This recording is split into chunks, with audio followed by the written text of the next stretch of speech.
Abdurrahman from the US.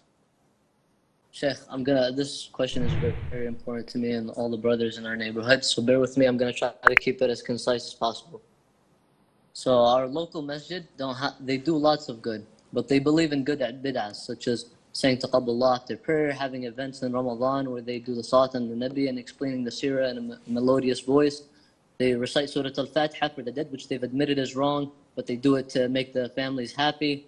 And they're very lenient and they sugarcoat a lot, such as questions about feminism. They gloss over the responsibility of a woman and they make sure to mention that she can work.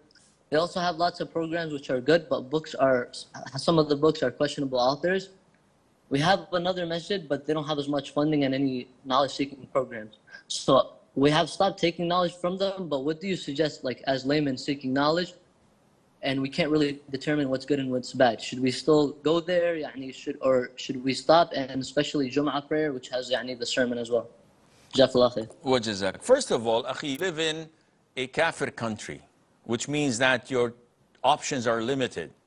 So you have an option of learning from this masjid that practices innovations, weak hadiths, things that are not in accordance to Islam 100%, yet they still offer you a sort of good way to learn some form of knowledge, while the other masjid is totally blank. They don't have any bid'ah, yes, but they don't have any knowledge-seeking programs. So if you can tailor-make a knowledge-seeking program for yourself and your brothers, then go to the second masjid and establish that there. Invite students of knowledge who are on the right aqidah. Try to focus on the basics and the essentials that your Islam would not be valid without. This is the best win-win situation.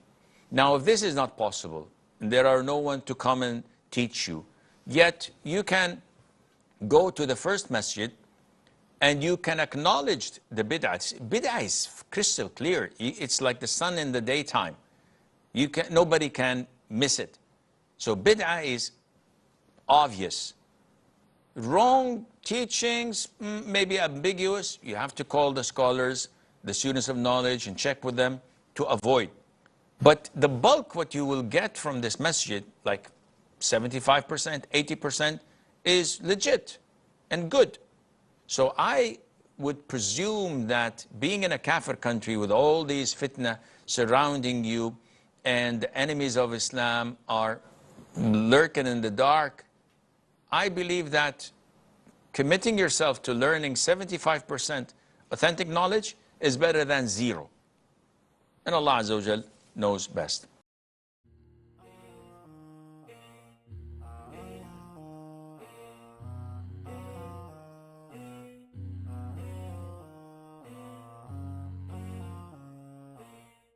And have you ever taken a counseling session with me? Go to my website and you will find counseling sessions and apply for one. If you can afford it, that's good for you. If you cannot, you're entitled for one free session. And this is for everybody. If they can affirm by Allah that they cannot afford it because they're poor, I'll give them one free session without a problem, a full half an hour. So come to me and let's speak about it, inshallah, within the following 2 days or 3 days. And bi'idhnillah azza wa jal, I will try and seek Allah's guidance to solve your problem once and for all, bi'idhnillah.